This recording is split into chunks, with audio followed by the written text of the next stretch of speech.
Well, this is like a sloppy kind of video that I'm putting out to help people out. If you're dealing with a Park Smart and you're trying to look at the schematics, so this is for the BP battery powered HVAC system, BPHS. It doesn't matter which one you're looking at. There's a revision 3.5 for the older styles. The schematics that you get from Bergstrom's website, you go into manuals and support.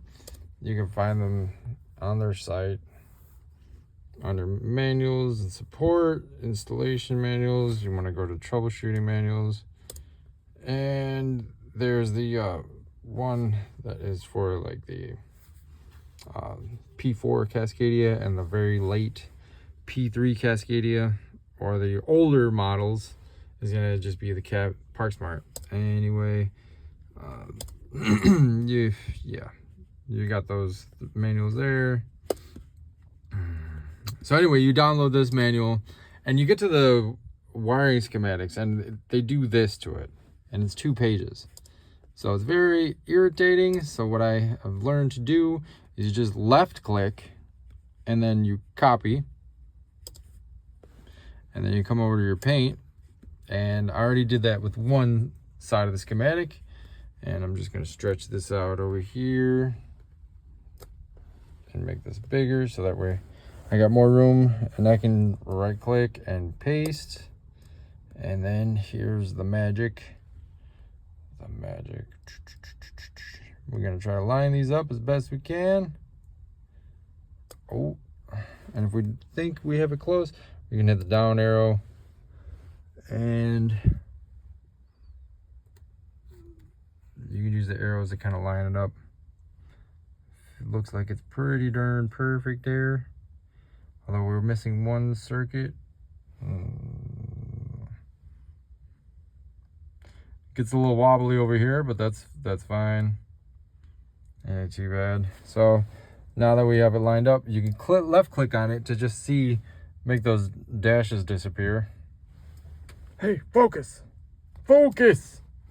Okay, so you can just kind of left click on your pasted image and make the dashes disappear, so you can see like everything looks like it's lined up pretty decent.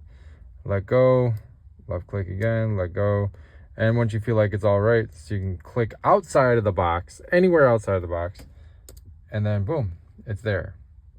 So now when you're trying to figure this out and you're trying to trace a schematic, you can, hopefully I can find something that crosses over here.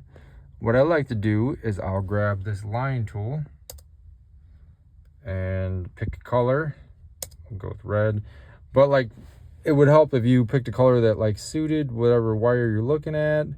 So, okay, blue. Let's go with blue. This can high. I'm gonna go with the smaller size here. I think that's probably good. No, that's probably too big. Control Z. So you can take your schematic, start drawing your colored lines on here. And that one is a little too thick for my liking, so I'm gonna drop it down a size. We'll just go to the smallest size possible.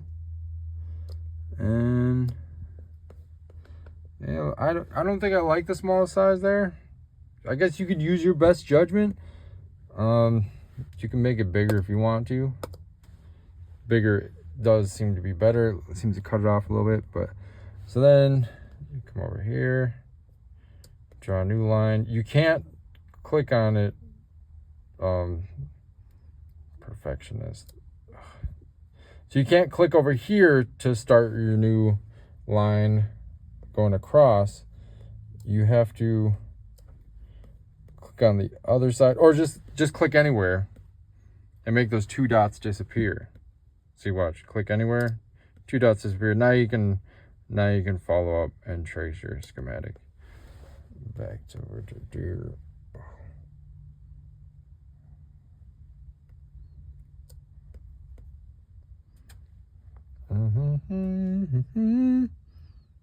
because it's really easy to get lost, as I'm lost right now. There we go. When you're looking at this thing, I don't like to print things out.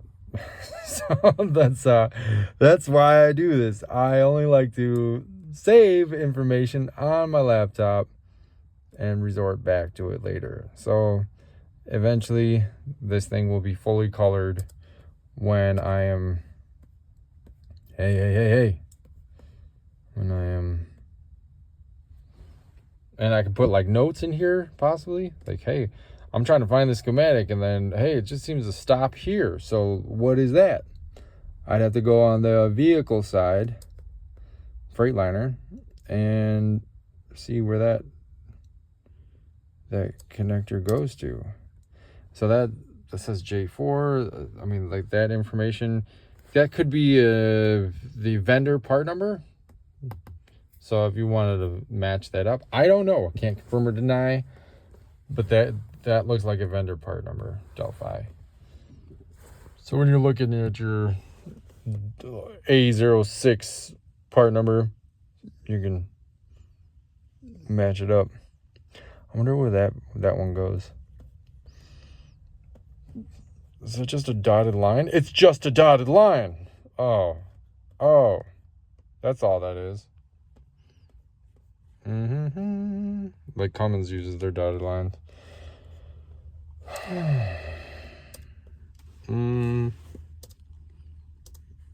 Did I?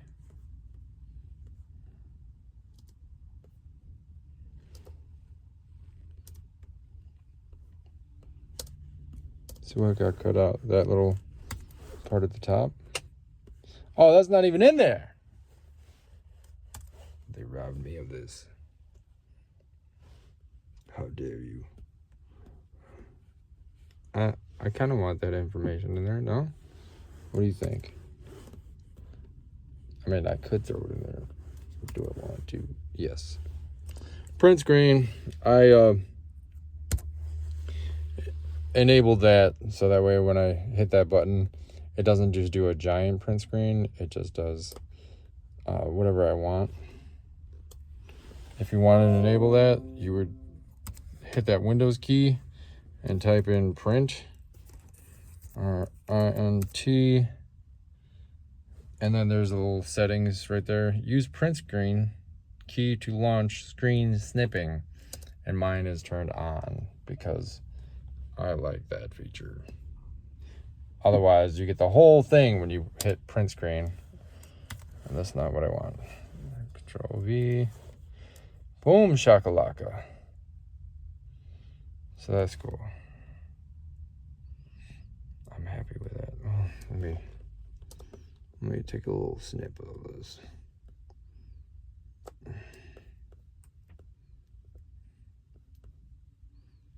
Looks like a good spot.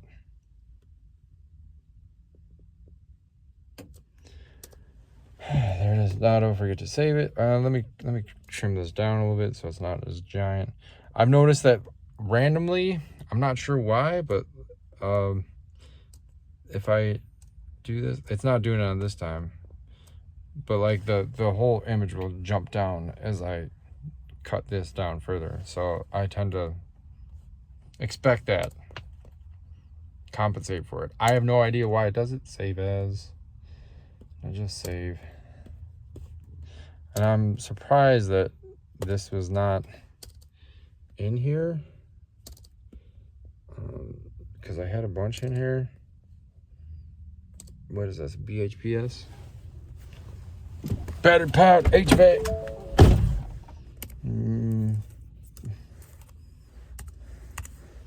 Battery powered HVAC system